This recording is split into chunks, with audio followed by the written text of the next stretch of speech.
too sure about that. Don't be too sure.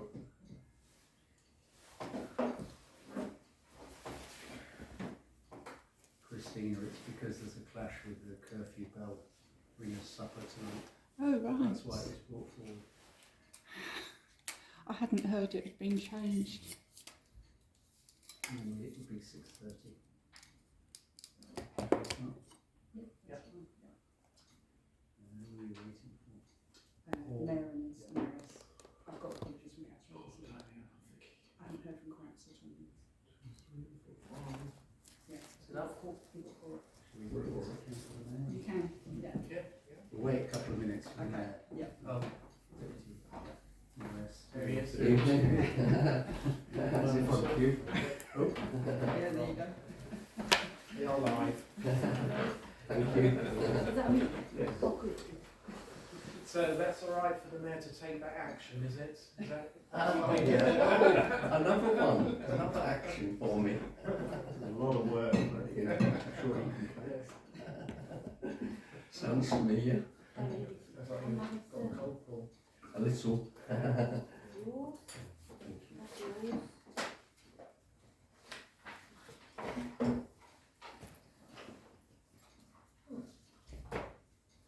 Apologies for being late.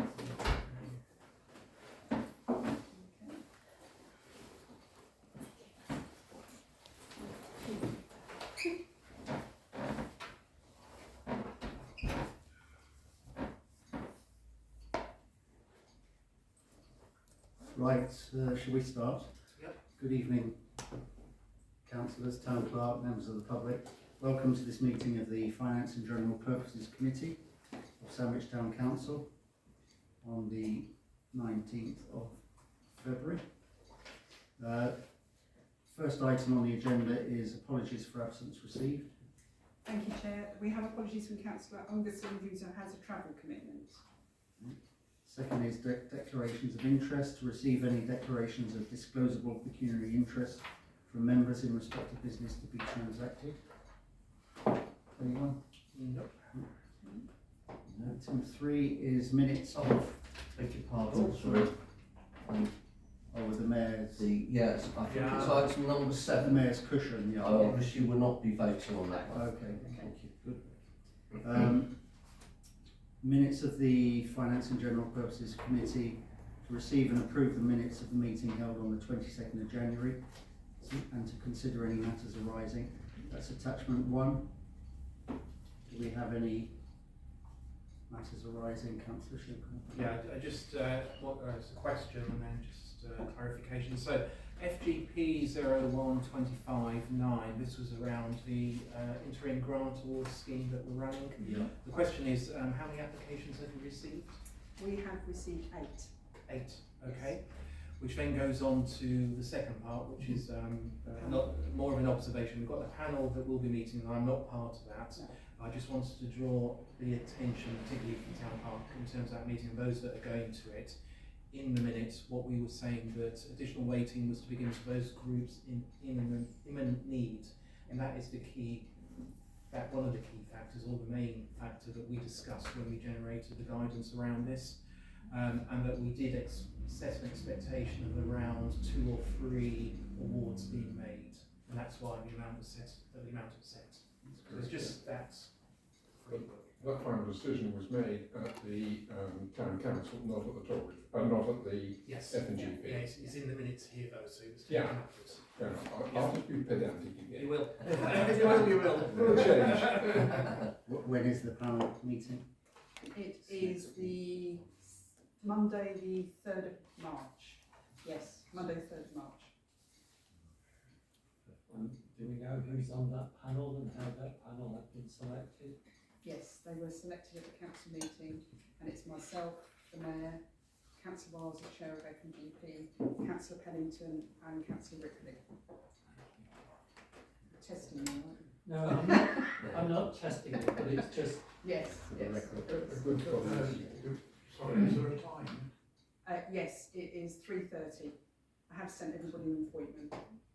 3:30 on the 3rd of the 3rd. And in fact, more members were actually asked to attend on the committee, weren't there? Originally there was only, I believe, 3 That's correct, members, and 2 additional yes, members were asked to join yes, that didn't have any influence within yes, town's events or anything like that. So it was to make it fairer. yeah, 5. It was of course always going to be fair though, wasn't it? Of course it was, indeed. Okay, so with those discussions, are we happy to receive and approve the minutes? Proposed receiving the minutes. Seconder, It is, all those in favour? Yep. 4 is public participation, a 20-minute session set aside for members of the public to make representations at the meeting. Are there any requests? No request, Chair. No requests, thank you. May I now suggest we conserve the heat and close the door? Yes. Jill, I can do it, I'll do it. One of the few things I'm capable of doing.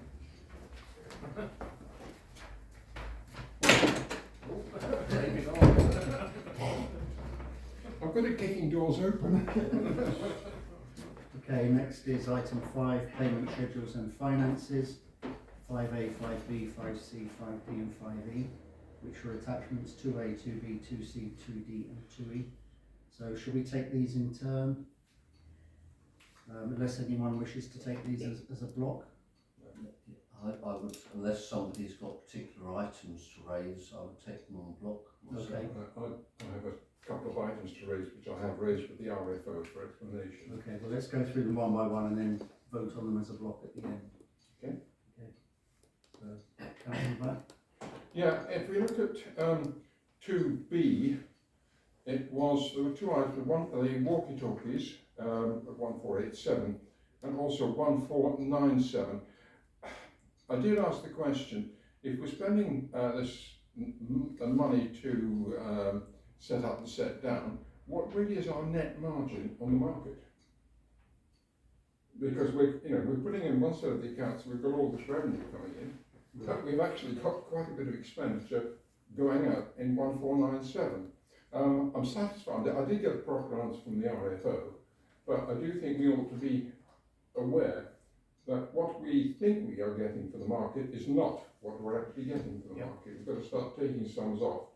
And I assume that this contractor will be continuing for the foreseeable future. Are you including the walkie-talkies in that? No, I'm not doing the walkie-talkies as separate. That's the property manager Yeah. has got those, and they'll work as far as the key toilets. Yeah. So, which is, I'm surprised we haven't had them before, but, so I did raise that question, and again, I'd like to comment 1507, 8, 9. I'm glad to see that we're now saying what they are rather than just confidential, that's salaries, pay and NI and pension fund contributions. I'm glad that's much more open now. So on the market issue, I guess at some point we'll have a report with the full costings. Yeah, I kind of raised this query with the IFO as well, to ask which budget the charges were going to, were they going directly against the market, or were they going to one of the staff budgets? And she said they were going to the kind of emergency staff budget. But that she was monitoring the profitability of the market, so yes, we should get a proper report in due course. So my observations are that I think there's 2 aspects to this issue, in the sense that the merits of having a market within a small town and the impact that has for Thursdays and Saturdays is really important, and we shouldn't dismiss that, and therefore I think we should be really supportive, and therefore we should look at ways in which we can help collectively and individually grow the markets. There are all sorts of ways in which 16 councillors plus staff could influence its growth, so that's number 1. But then the other layer is, there is a cost attached to it that's going to impact the profitability, and that has to be very visible in terms of the accounting for this council, because if not, then we'll be quite adrift in terms of where we really are versus where we think we should be. That I think was my point precisely. I think you suspect it's yours as well, Peter, that it's what's the net profit. Yeah. I mean, we know what the gross profit is, but it's Yeah. the net that we ought to be concerned about. Yeah. It's just to correct what I would have said earlier, this payment is from the staff contingency budget, not the emergency budget. But obviously we are doing exercises to check income against expenditure to make sure there is profit. That's the response to that. Yeah, I suppose my point is it's not just a pure profitability question. For that figure there, because I also raised a question with the RFO, I presume she had the script already ready. That relates to 9 sessions, so it takes it down to approximately £80 per market. So it's just the understanding the context, because it's a big number on there, but then we can dissect it down to the number of sessions of that.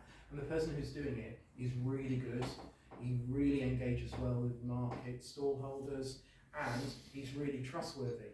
We haven't got that capability and capacity elsewhere in the staffing, or because I did it myself for a number of months at no cost. I ran out of my capacity and willingness to do it, so we have to find a solution. And I'd like to add to that, I certainly won't be doing them again. I did do them for a number of months, and it's a massive undertaking. And I take my hats off to anyone who's prepared to get up that time in the morning, get out there, and I think they're worth every single penny myself, because I've done it myself. Me too. I mean, we have to remember we're in the first year or so of this revamped market. Exactly. It's not just about profit and loss, it's about a focus and a hub for the town and bringing people in, and I think that's a key role for the town council to get some life into the town, and hopefully it will grow and become profitable as time goes on. Exactly. Councillor Penny.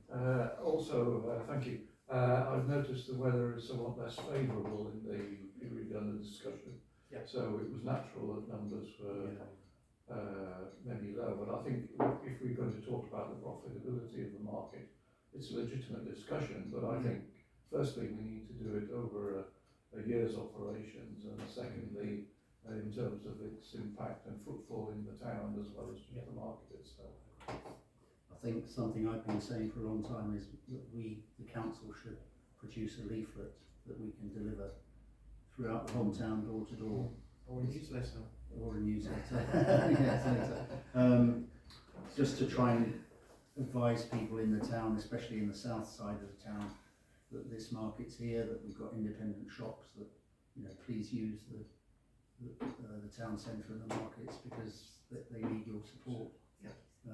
It's becoming apparent to me this week that social media isn't always the best way to advertise such things, because you try and make serious announcements or publicity and it just gets lost in a sea of other stuff. Sea of burgers. Okay, so that's 2A. 2B, anything on that? So that was 2B. That was too That was big. 2B, Yeah. okay. So now we go on to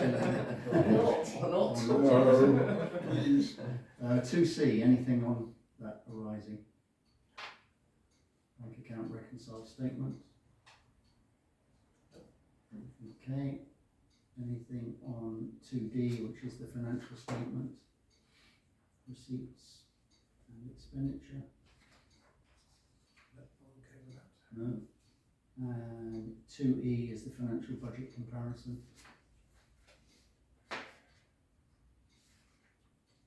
Any comments? No. Been through it, no. Okay. So I propose that we take all of those on block.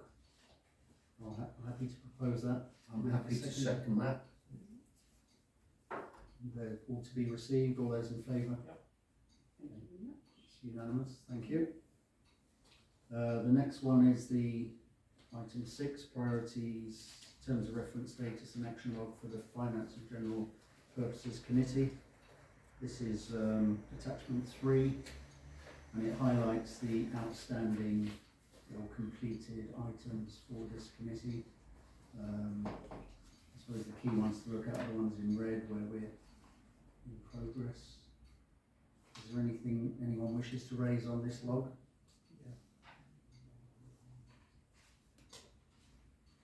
Yeah, just Yeah, fine. FG 0923-3 and FG 1023-3. This is around the benches on the butts and future maintenance position. Just to let committee know that I met with Christopher Easton, who's DDC corporate maintenance inspector yesterday, regards the town trail project in terms of the furniture, the assets along there. A warm response in terms of what the project I set up is about. He's taken away to discuss it with colleagues, and I'm hopeful he'll come back with some support, maybe some physical support in terms of tools that will be available. So for example, if we were going to have an effort around benches, then things like barriers, etc., because there are elements that it's not about going out as a merry band and just targeting an asset without sensibly thinking it through. So against that action is just really to say there is progress now being made with DDC. Okay, thank you. And the drill hall will have a report to the next meeting, presumably, on the rent review? Yes. Okay.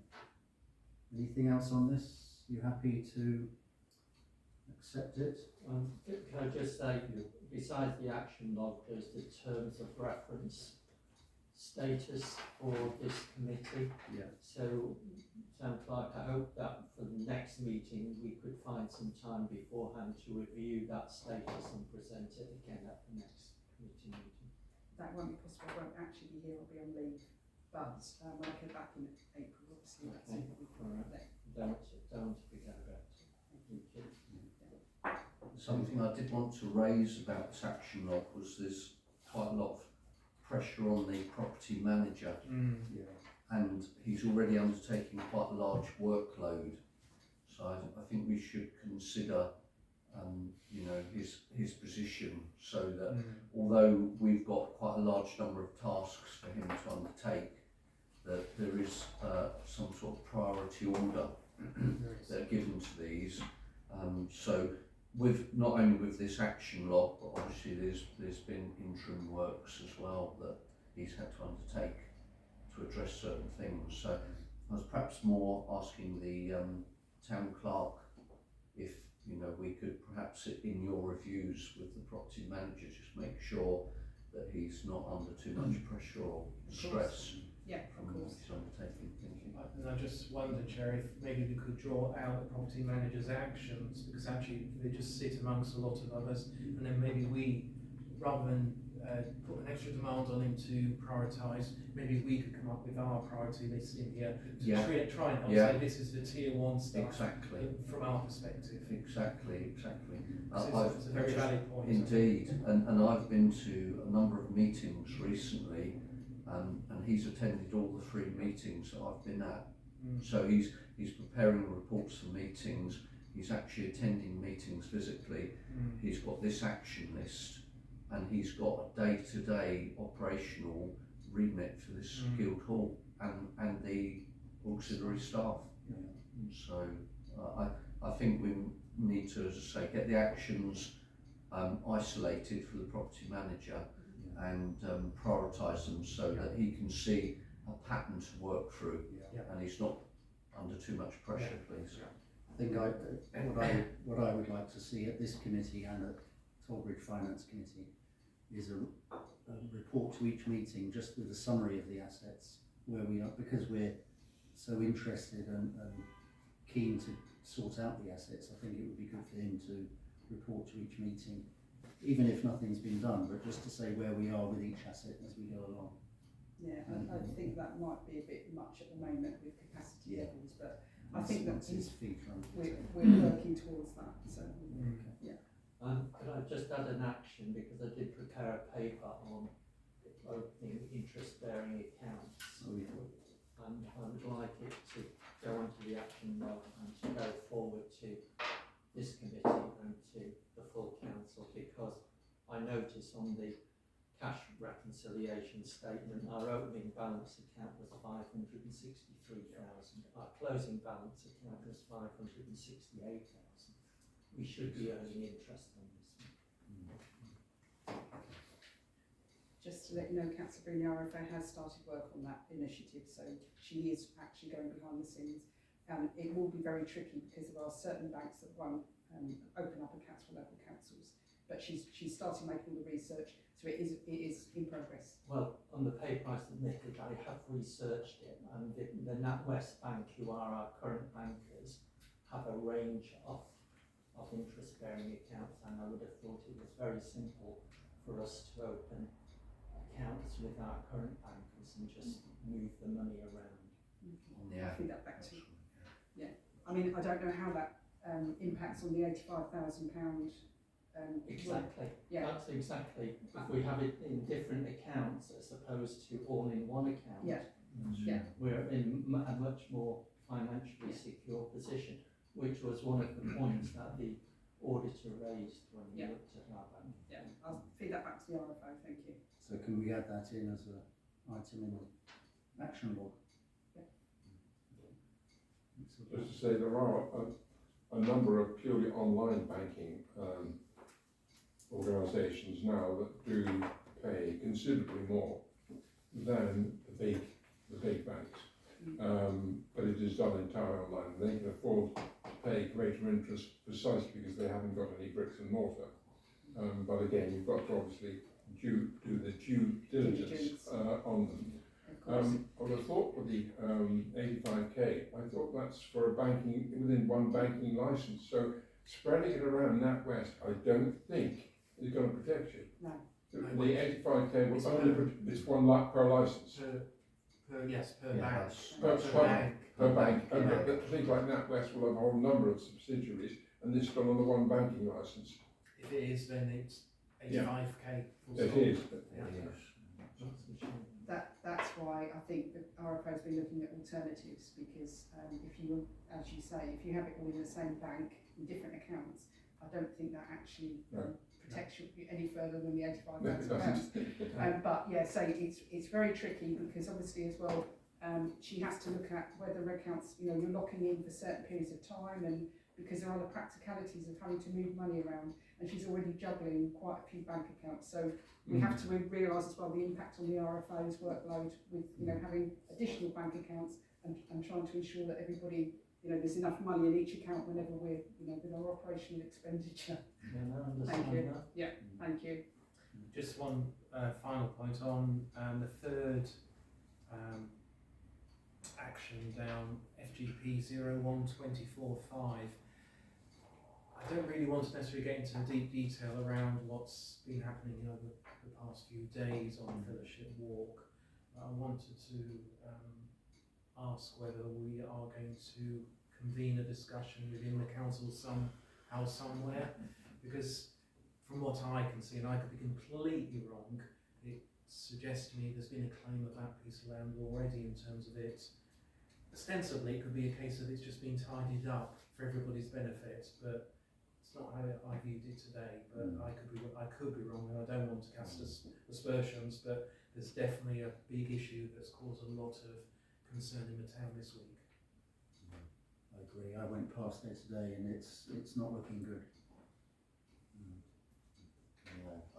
I can raise just some light on that from one side of the argument. Is I've spoken to the actual developer who owns the land twice, and he has guaranteed to me, I don't know how strong that is, that the land is being tidied up, and he said that apparently the work that his men are doing are building a bank and preparing it for public use. And his actual words were, he said, did the council want him to put a bench on the site so that when the public are using the land, they can actually sit down and appreciate the land? I don't think we should have any discussions or negotiations at this stage. No, this wasn't, I hasten to add, this wasn't a negotiation. He phoned me up because he had had a number of complaints. Yeah. And he phoned me up just to try and put over his side of the story of what he's doing. So, but currently myself and the town clerk are in communication with Dover District Council on the matter. And both the Dover District Councillors are also engaged on it as well. So I think when we get more information, we should have a discussion. Yeah, What I don't want us to do is go down a very emotional route on this. We're better that we know some of the facts around Exactly. It's one of the key concerns within the town, so It is. keep it on the board. Okay, so you're happy to accept this action log? Yep. I propose that. All those in favour? So the next item is item 7, the Mayor's seat cushion and kneeling pad replacement. This is a request for these items within St Clement's Church that the Mayor uses to be refurbished and or replaced. So, and a decision is required. The Mayor's not going to take part in the Voting. In the voting, he'll take part in the discussion. I can just give you an overview about this. Yeah, do you wish to talk on this? Yeah, so apparently these items were purchased by the previous mayor 27 years ago, and I've just been realising how sort of threadbare and poor they are, and having visited both Faversham and New Romney, I saw that they actually had replaced theirs and they had newer ones, and I said, oh, that's really nice, that's, you know, that's how things should be done. So I made some inquiries into the matter, and quite nicely the church warden said that they would do some cost-effective research, which they did, to try and look into these items. And for instance, the actual kneeling pad has got the interior materials inside showing through, so the stuffing or whatever it is that's inside, I think it's horsehair actually, it's so old, is actually showing through. So these are items that if I don't replace them, a future mayor will have to replace them. They're looking very, very, very poor condition. And unfortunately this has just fallen during my term. It's just something that needs replacing. And it's a bit like in future terms of office, I can tell you the mayor's robes will need replacing, and they will be sort of double to triple what we're paying for this. So every so often there are certain items of mayoral expenditure that needs to be updated, and 27 years has been a very good term of office for these two items here, and obviously it would be preferable to get them replaced. So I believe from the mayoral budget there's plenty of allowance to pay for these and still have some money over.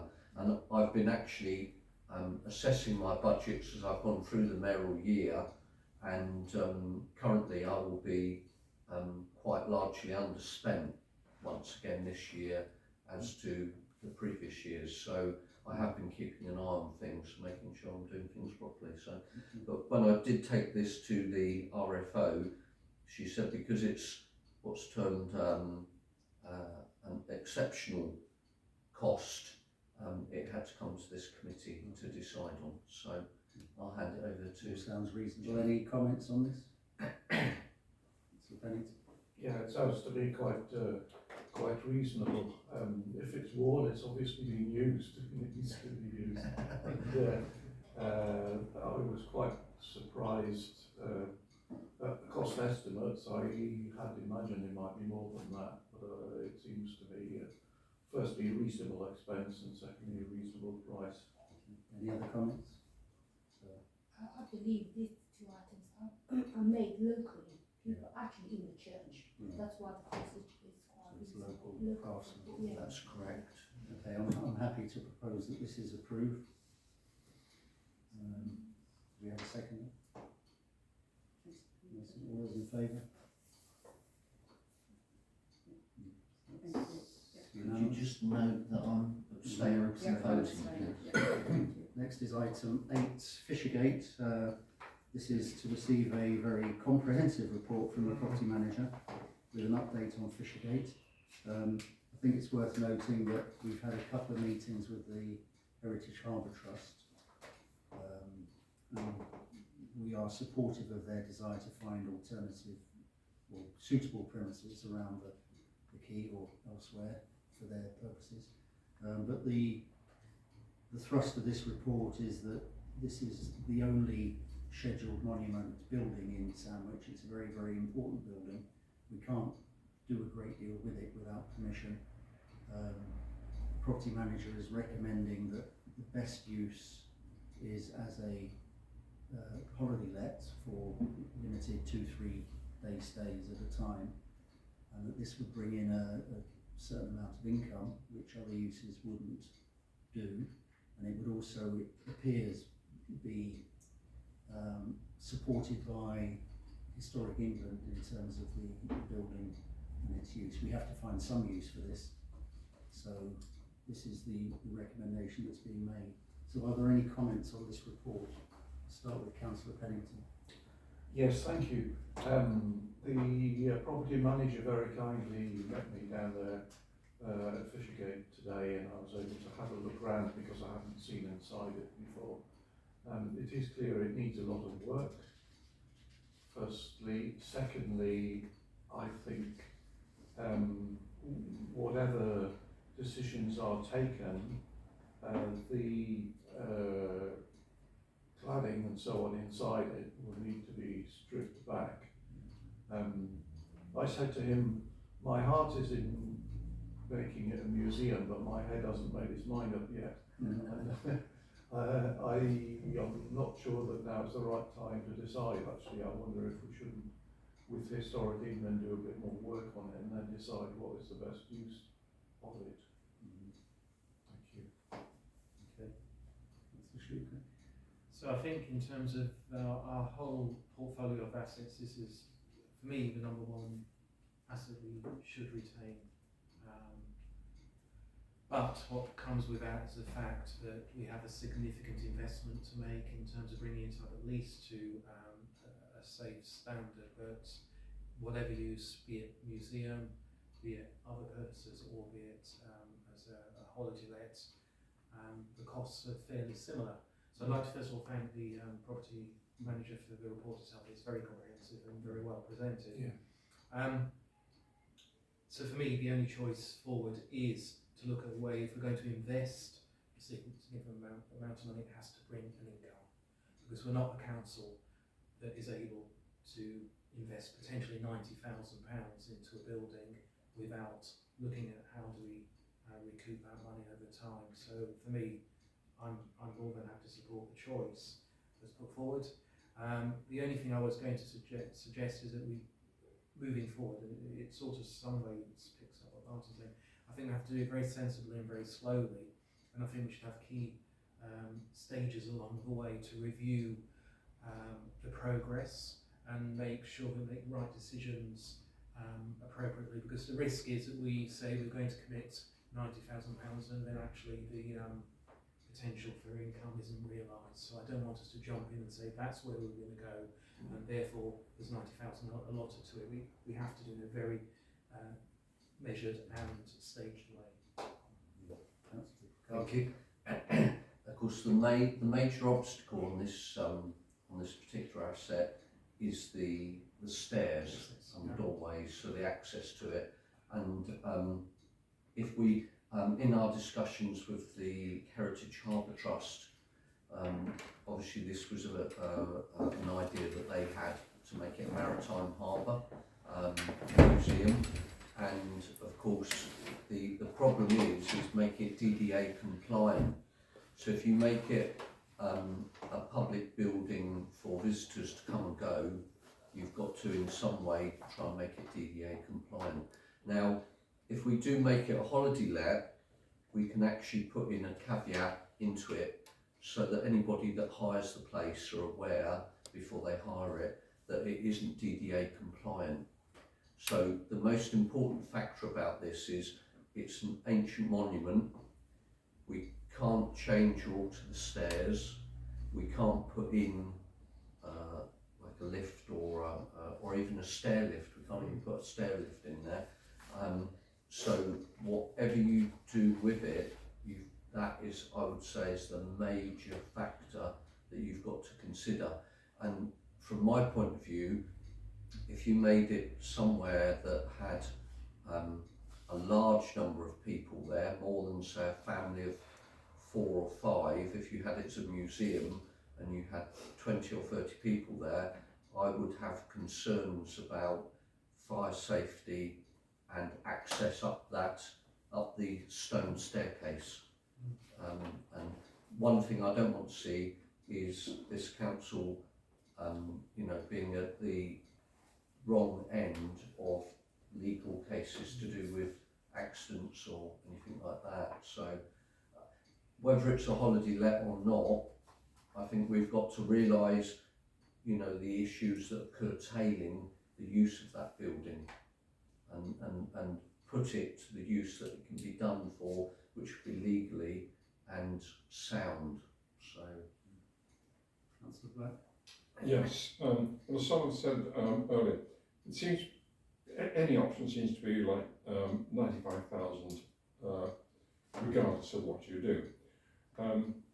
The DDA compliance is a huge problem, and I think that does effectively rule out any kind of public use, be it an office or a museum, unfortunately. The holiday rent, the figures seemed a bit low to me. I don't know what benchmarking he's been able to do. In other words, the income, I appreciate maybe 3 or 4 days. And to say that we have an income of between 10 and 12k, again, we're the gross versus the net, because we will still have cleaning costs, we'll have admin costs and so on. So I am a bit concerned that we're always talking gross margin, not net margin. The only thing that counts is net margin. So I'd query this a little bit. I'm not saying don't do it, but I'd be a bit more conservative in the income. And again, I'd like to see a bit of benchmarking data as to what 3 to 4 day lets in a town like this are actually bringing in. I don't know quite how we get the information, but I think those are my concerns. And you need some very careful explanation in the marketing. The stairs are always going to be a problem because they're so tight, and the fact that it is not DDA compliant. But I think you've got to say a little bit more than that. I've been in some interesting places in my time. If you know about it, that's one thing. If you don't, you could have a set of complaints. Absolutely. You'd have to be absolutely upfront with bookings about the accessibility issue, because it is tight, and it's not everyone's cup of tea, really.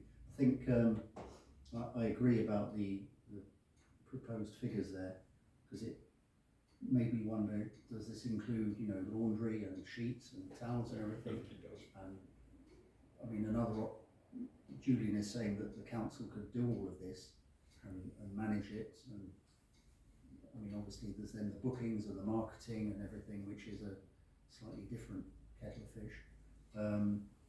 So I think an alternative would be to just give it to an agent who manages Airbnbs, for example, and say, we want these days or weeks blocked out through the year, the rest of it you can manage as you wish, and we pay you a fee.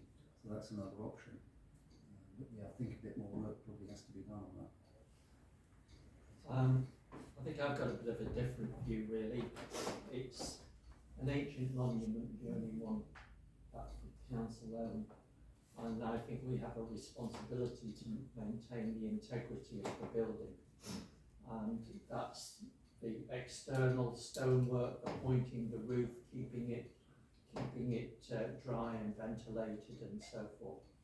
And in order to do that, because it's an ancient monument, I think we should be seeking out funding opportunities to pay for that. And I think that is the responsibility of this council. I think going into a letting business, you see the state of it because it was previously let out and it's in a terrible state. I don't think it's the thing for the council to be letting out Airbnb rentals and so forth, and competing with local residents and so forth. So I'm against it being let out, and I'm against it being used as an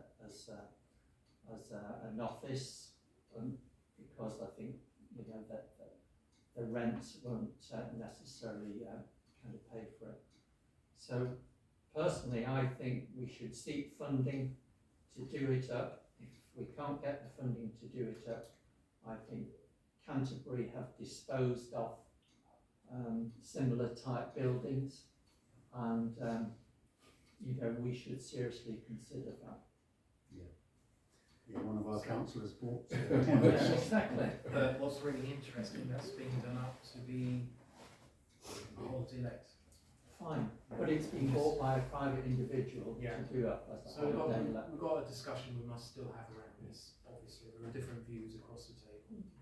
I mean, I think this is floating the three options. Mm-hmm. The fourth option is that we sell it, which probably it doesn't have a great market value because it's such a protected building.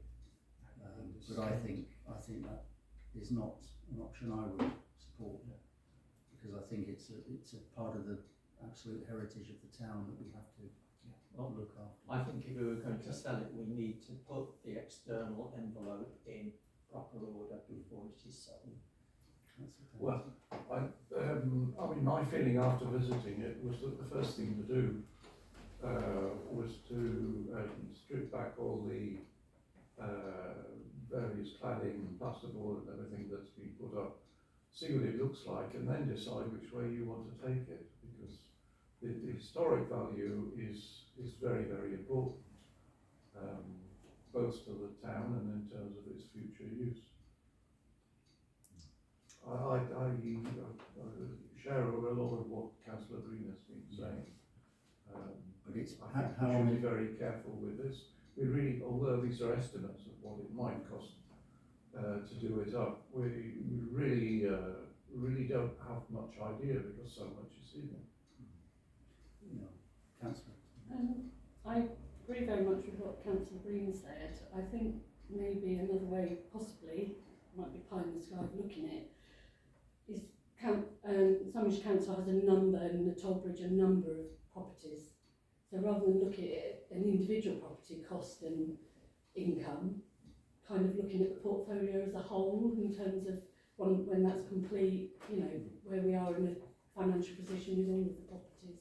Because I think it would be it's the only original gate of Sandwich, that's left, and I think it would be horrific to squander it in any way without actually exploring every option. Yeah. Can I just check, has everyone in this room been in the building? No, You haven't? Okay. I mean, clearly the funding is an issue. The proposed income would generate a certain mortgage, but not enough to do the work. So there are funds available for buildings of this kind through National Lottery and other grant funding bodies. So I think that has to be an option on the table, that we go forward and explore those options. But I think what we've been asked to do today is accept the principle of A, retaining the building, and B, going down the holiday let route rather than the museum and the office route.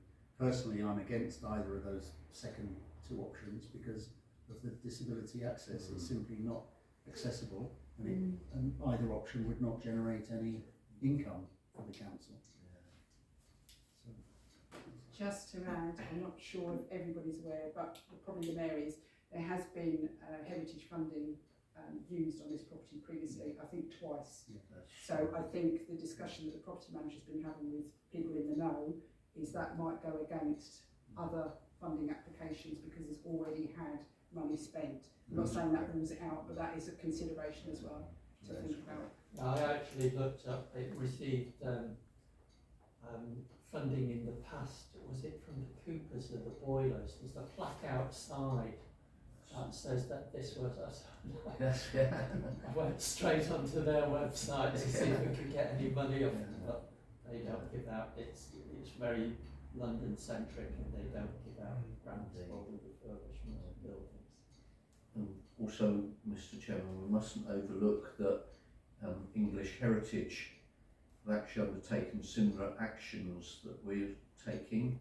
So on a large number of properties, Walmer Castle, Dover Castle, Caerphilly Castle, there's a large number. English Heritage have, in order to promote their assets and bring in additional income, they've taken holiday lets, gone down the holiday let route. So for such a large organisation like that, and it's worked very well.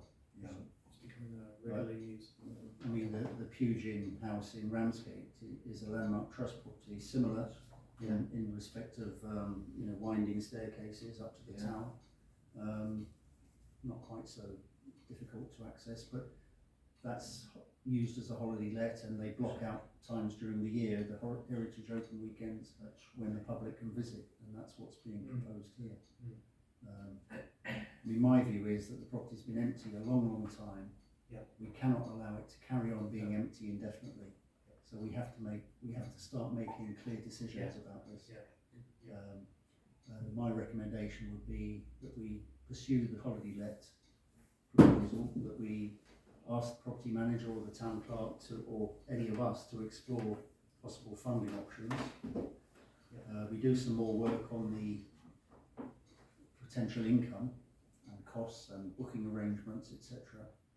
And that we make that recommendation to the council next week. Well, I think the order that you've put it is not something that I would support. I think the first thing is that we need to seek funding to restore the fabric and everything, because as Councillor Pennington is saying, until we know how much energy is this place going to cost, to keep it heated and to look after it, the operational issues of letting it out for a buy-to-let or an Airbnb, the insurance issues around potential claims and so forth. So I think our first port of call has got to be to seek funding to understand exactly, to repair the fabric of the building, and then decide from there. Yes, funding definitely is something that needs to be investigated, but should we find that it's a difficult path to travel, we have an issue. Back to my point I said right at the start is, there is a significant amount of investment needed in the building regardless of however it's used. And from my perspective, in terms of looking at it from a council perspective, I would be saying we need to find some way to find a income stream that somehow meets that expenditure. Whereas we don't have that sort of money available at the moment unless we make a sacrifice somewhere else. Maddox or Torbridge Front, I was just going to say, I believe apart from any external works, I believe what the property manager has put in his report are the costs to bring it into service on one of the free options. So I think for this report, what we should be considering is the options that the property managers put forward.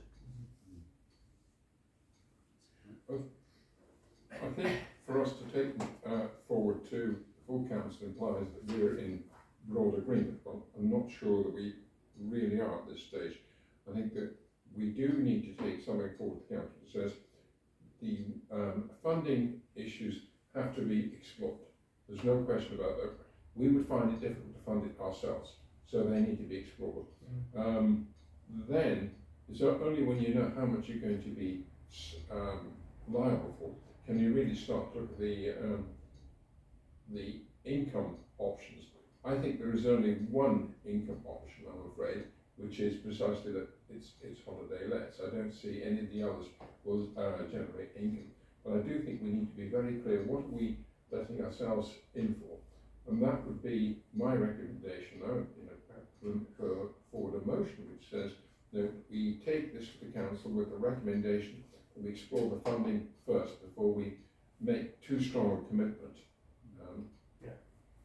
Chair, I think that takes me back to what I said at the start, is we have to do very small chunks in terms of the staging of this, so we're making the right decisions at the right time. what we shouldn't be doing, saying that's what we're going to end up with. We should say this is a path we might want to go down. There's going to be a number of review points for different reasons. But it seems to me, if you look at the options to do it up, the stone windows, £10,000, plus the work underneath the arch. There's a number of items here which are really all about sorting out the actual fabric of the building, and you know that's one thing to look at.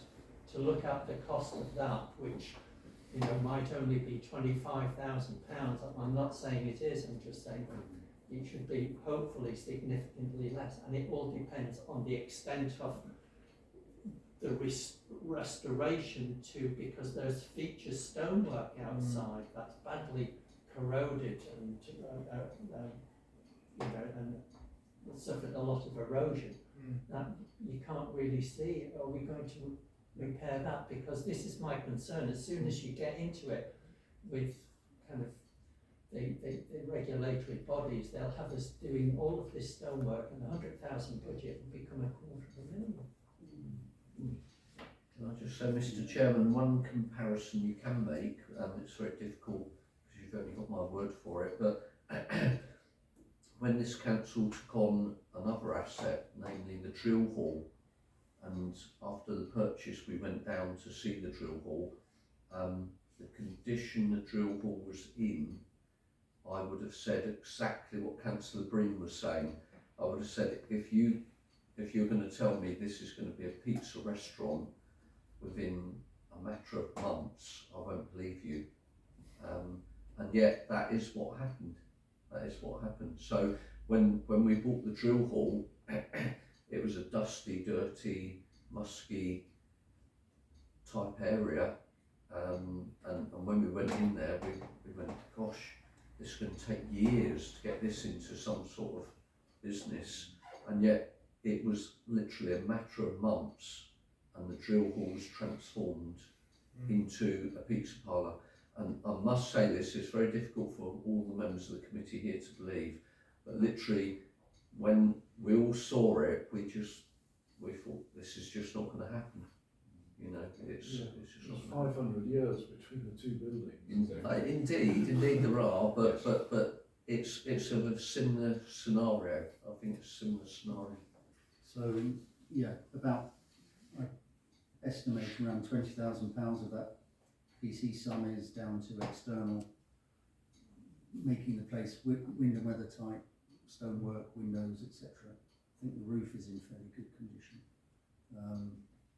Councillor Carter, could I just ask you, as a long-standing councillor, what's the history of our ownership of this building?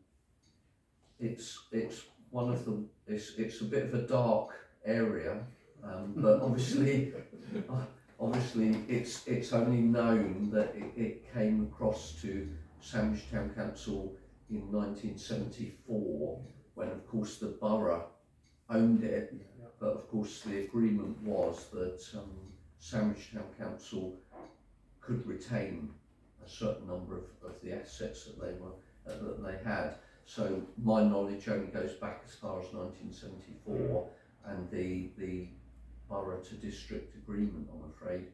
But prior to that, obviously, as far as I know from a history point of view, it's where certain statutory offices used to work out of there, and one of them was the weights and measures for on the quayside, and the weights and measures was overseen through the borough council. So it's always had a council operation from that building. So over the last 50 years, it's had use as an office, as a flat, and Oh, indeed, yeah. Sorry. So over the last few years, yeah, as an office flat. I did hear that many years ago, one of the town sergeants used to reside there. But I think that the fact that all of this work has been done without proper control shows, highlights for me the kind of mess that we're trying to put right with this management of assets.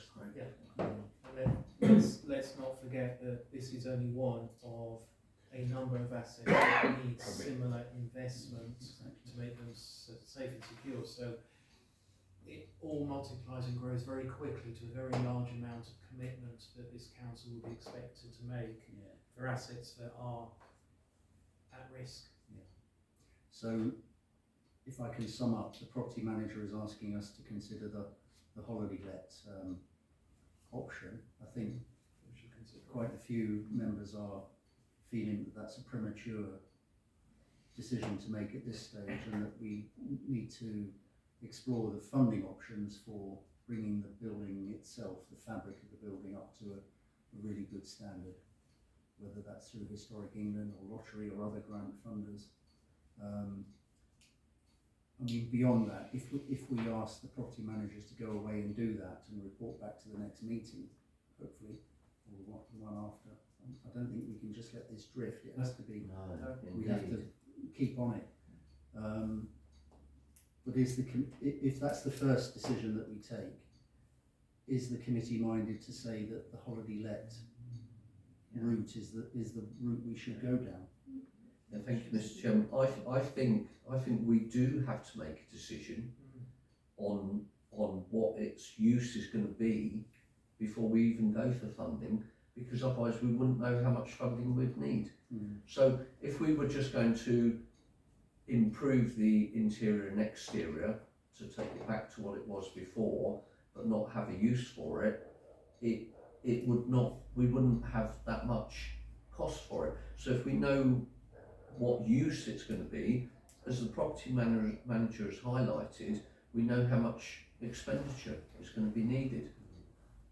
So until we know the use of it, we can't really determine. All three options are more or less the same. I was going to make that point. It seems to be, whatever use, we're seeing the best part of nearly 100k disappearing into this.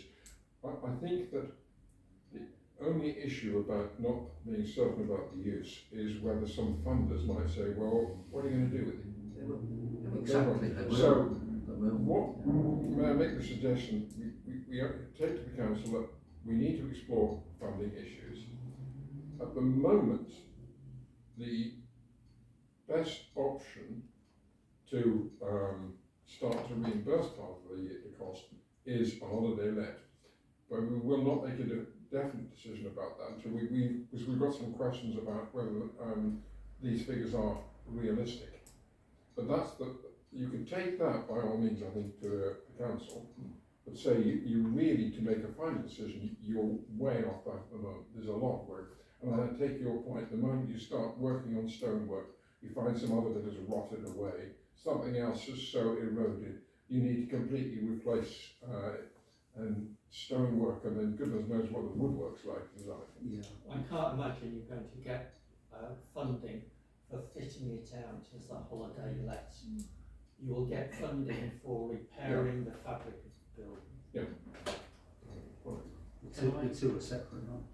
Can I just point out though, Mr. Chairman, that the property manager, apart from being a professional person himself, and I've got 100% confidence in him, he engaged a chartered architects to draw up this report and to get the costings, to base the costings on.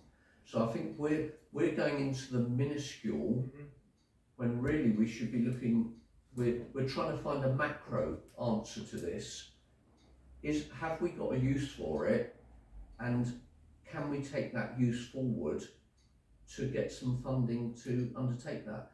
So what we're looking for is a macro answer. We're not looking for a minuscule answer. With all due respect to Councillor Pennington, we do need to take the panelling off to see what's behind there and if there's any rot or if there's any problems like that. But we need to have a macro answer to this report. Because if not, if you're not happy with it, let's dismiss it immediately. Let's dismiss the report and get on to the next item. I just want to go back to my point and make a further point about looking at the portfolio as a whole. I think, yes, there are a number of properties, and I accept that, but they're not all of equal value, historically or otherwise. And maybe we need to look in terms of, what's most important than a more later building that could maybe be sold, potentially. It's because we're looking at these buildings one by one, but then that would provide a potential income for restoring something if we decided it was a special case, which I believe it is, because it's a historical monument and it was the only remaining gate to Sandwich. That's correct. One of the key things in the business plan, which we'll talk about later, is to develop a proper asset management strategy so that we can make decisions about, do we keep this property, do we sell it and use the proceeds to do up Fishergate, etc. So that's the kind of work But we if need we're to making do. decisions individually, then we don't know the whole yet, so maybe we're not in a position to make that decision. So as someone Sorry, said to earlier, interrupt. Fishergate is probably the most important property we do own, and so therefore we have to treat that as the highest Yeah, priority. that's the point. Yeah. So do we have a proposal on this? I would like to put a proposal forward. I've sat here for 18 years and I've probably had 4 or 5 similar discussions about Fishergate over 18 years. And guess where I am now? I'm still looking at an empty building that has got no purpose or no use, and it's still there 18 years later. This is going to be our best opportunity to take anything forward. If we don't make a decision tonight, then it will reflect poorly upon members of this committee. So I'm happy to propose that we go forward. We thank the property manager for the research he's done.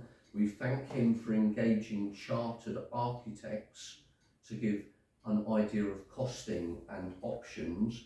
And we say that we would like to consider option B on the proposal that funding can be researched and brought forward, to take that forward as soon as possible.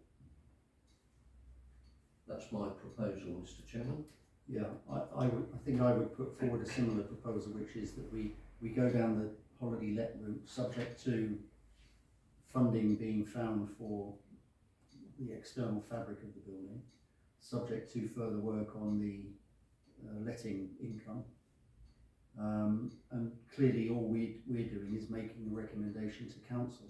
It's council that will make this decision. That's all we're doing. On Monday and at a subsequent meeting.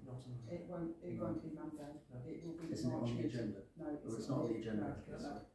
so at the March meeting then. I mean, if that's the case, then does that not then give us more time to explore some of these Limited. options? It does give some time, yes. So could you repeat just what We've got Yeah. the mayor's proposal first, Well, I so think- we have to. I think the chairman's proposal was similar to mine in that we've got a recommendation. The recommendation is choosing one of these options or choosing none of them. So that is also the option here. So I don't want to bully anybody into anything. If the majority of this committee say, no, we're not happy with this, you can all vote against my proposal and say, no, we're not happy, we want a different proposal where the funding comes first. And you can put that forward. But for 18 years of seeing that property sit in the condition it's in, I'm desperate to make sure that I can hand that building on to my grandchildren.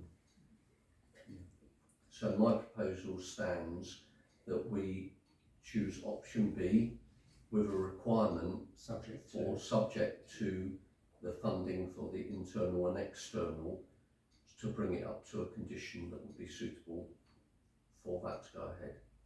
And to do more work on the letting income and Yes. expenditure and booking marketing arrangements. Yep. But if we don't choose an option, we can't get any actions. Can I just clarify, it is exploring that option, because if you read the report, that's what it is exploring. It's not making a council commitment to it being a holiday let. So just to make sure that that's clearly understood, what we're saying is that's a path we want to start That is the exploring. path we want to go towards, yeah. So the holiday let path is the one we want to pursue, subject to all those caveats, Yeah. and do more work on it. Town clerk, would it be the full council that makes this decision ultimately? Yes, it About will. the future? It will have to be because So we're making that recommendation to the full council, and hopefully at that next meeting we can have a few more answers about some of those issues. Exactly, yeah. So So Making that's that my proposal. proposal. I'll second that. All those in favour of that?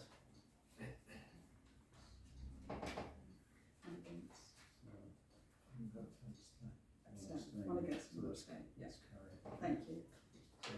Julian can do some work on it. Thank you for that. It's a difficult one. Yeah. Really.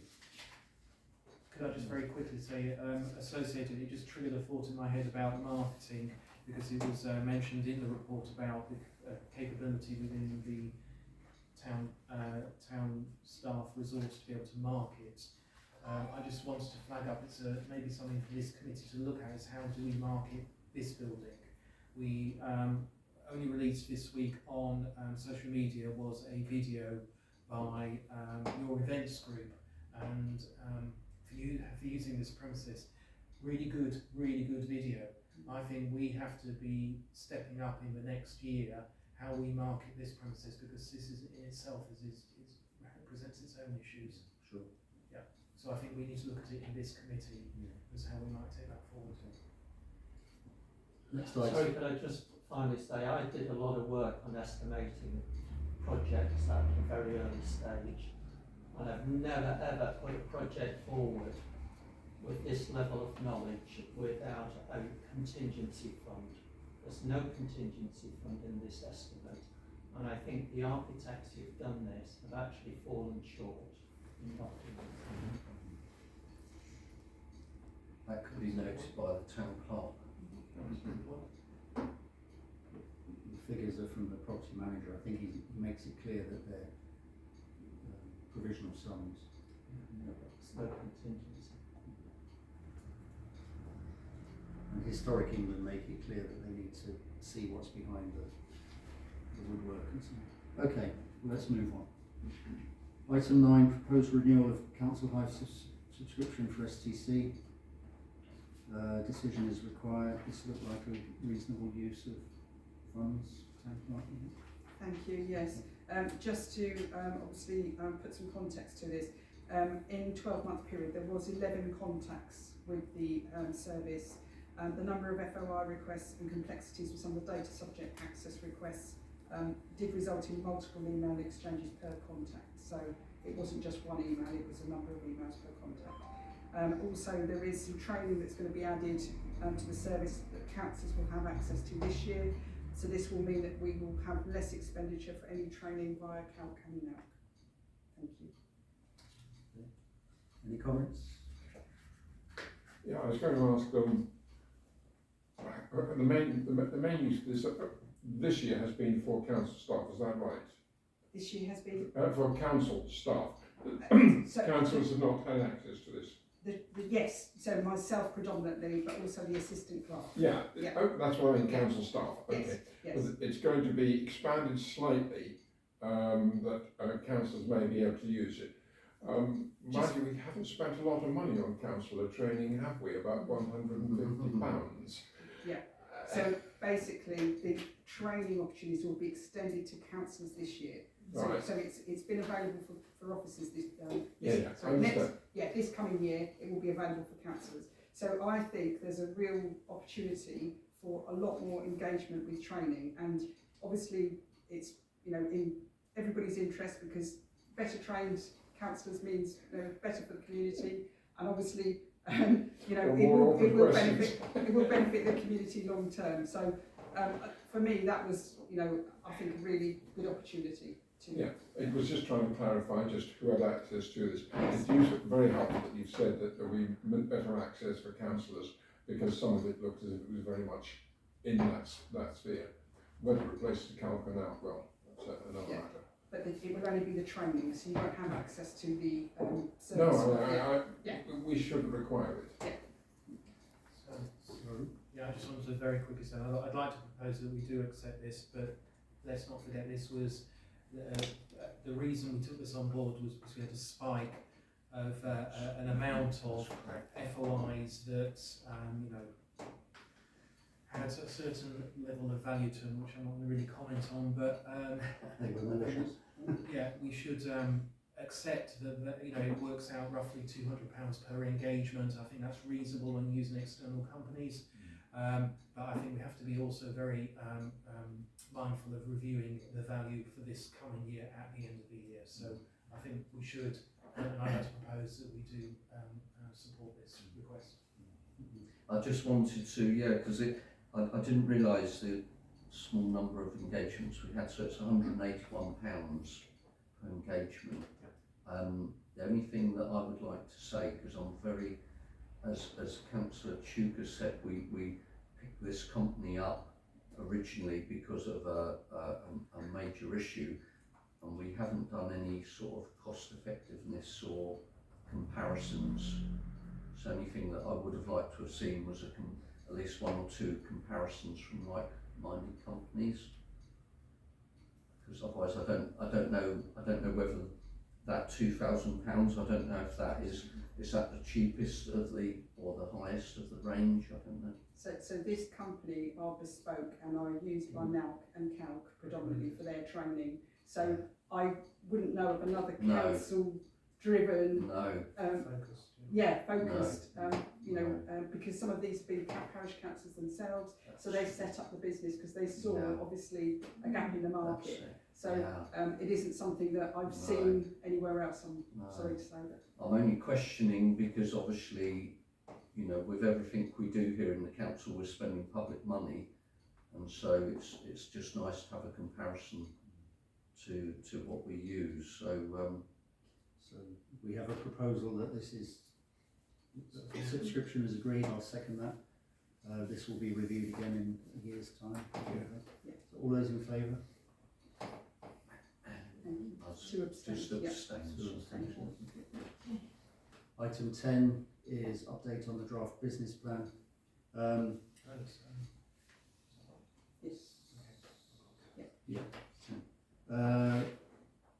So Councillor Shuker, the town clerk, and I were delegated by this committee to work on a business plan for the remaining 2 years of this administration.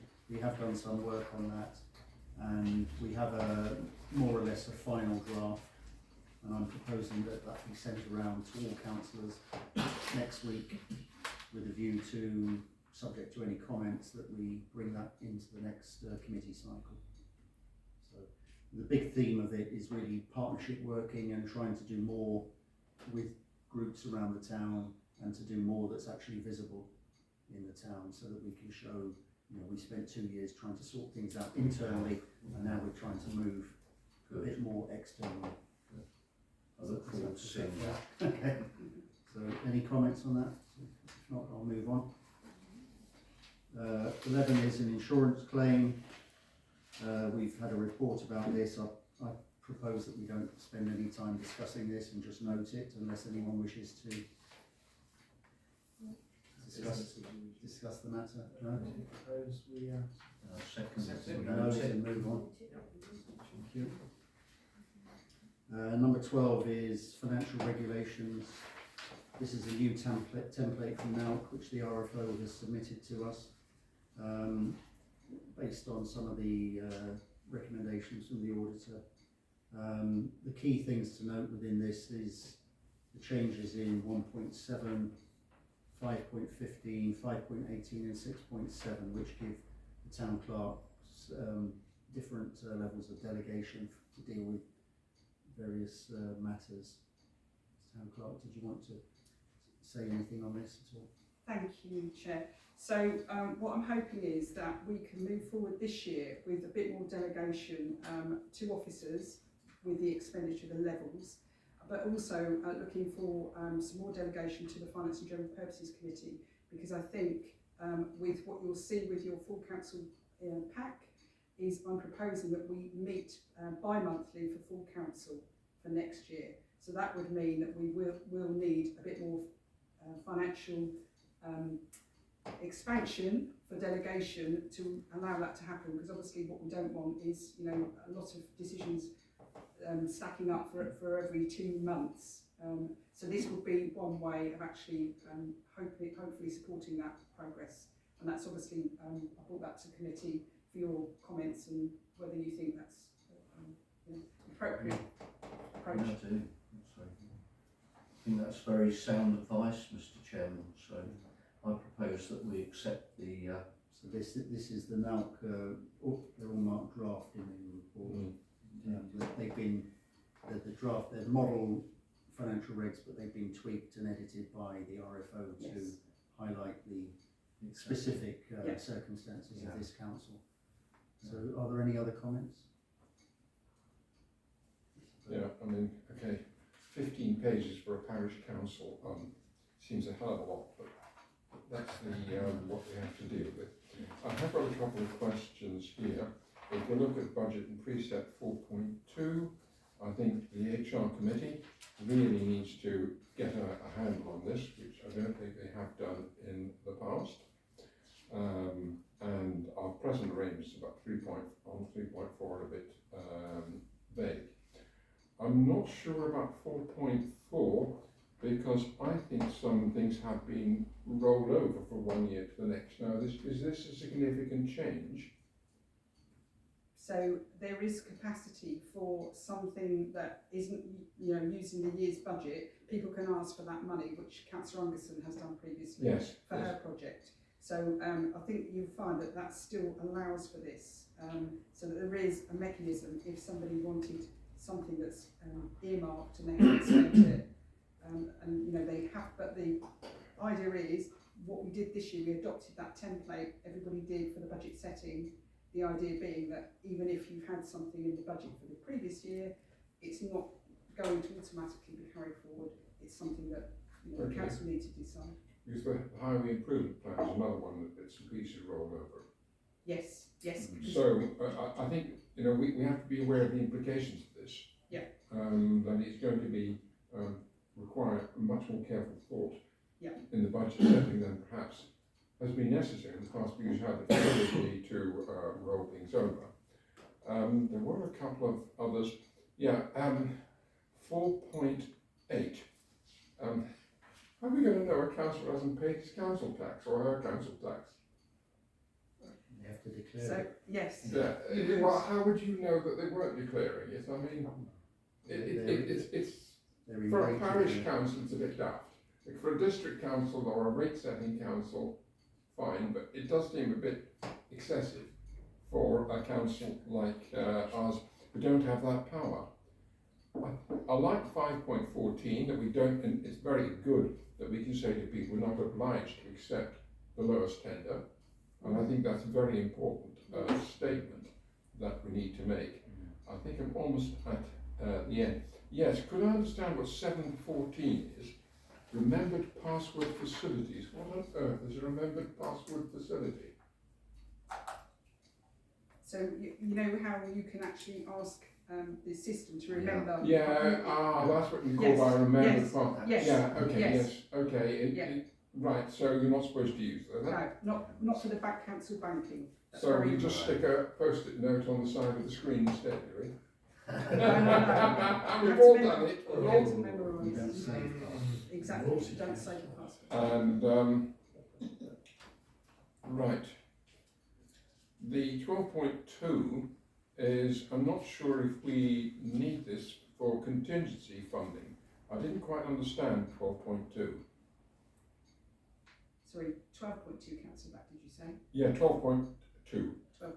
In front of you, just number 5.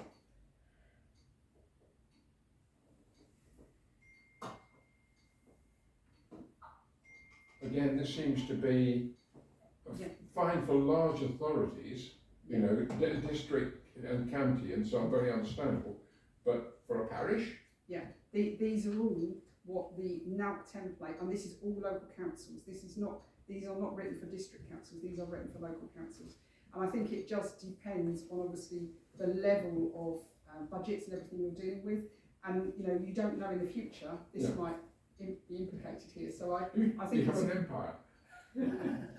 But you do have a large portfolio of properties and investments. So I think it's important to have these recommended pieces in here. I wouldn't recommend taking any out, because even if they're not appropriate at the moment, they may well be. Okay, I think my last one is 16.1. Given what the council inherited, and what in particular the officers inherited, Are we in a position to say that we can match 16.1 about custody of title deeds, land register certificates and everything else? Because we certainly found gaps when we started to look, and I know the property manager has found things. Is this giving you the commitment that something that we are currently would find it very difficult to prove that we have these? So basically, this is saying that the ones that we have, we're committing to having safe custody of them. So in other words, they're kept in the archives under lock and key and kept very, securely. But it's not. It doesn't mean that you have all of the title deeds for every property. But obviously, that's something the property manager is working on at the moment. I've read it slightly differently. That this implies that we have all title deeds. No, it means that any that you have that we are have, safe. we hold. Exactly. Okay. All right. Some are missing. I think I'll shut up now. I think, Mr. Chairman, the Councillor Black has made some very good appointments there, and with regards to these, and obviously these perhaps may not seem like a one size fits all, as you said quite rightly, Councillor Black. It might not suit Worth Parish Council or what have you like that, but I think when I read through them, it will bring us into line with most other town councils who are adopting these, and it will give us what's known as best practice from a financial point of view, and I think that's what we should be trying to obtain. Thank you. And just to add, Councillor Black, as well, any text that is in bold is a legal Yes, but requirement. yes, I understood that. It's So, just like so when we did- 4.8 would definitely stand. That is a legal requirement, which is the one council tax unpaid for more than 2 months is prohibited from voting on the budget. That's just for practicality. It is a wordy document, perhaps for you to try and Well, it's probably edit it down. written by a group of lawyers who. It's a model. Yeah. Okay. Okay, so are we happy to Yes, so I'm happy to propose that we agree those? approving these. Seconded by Councillor Pennington. All those in favour? So that's unanimous. Thank you. Thank you. Thank you. And the date and time of the next meeting is the 12th of March 2025. Thank you all very much. Thank you.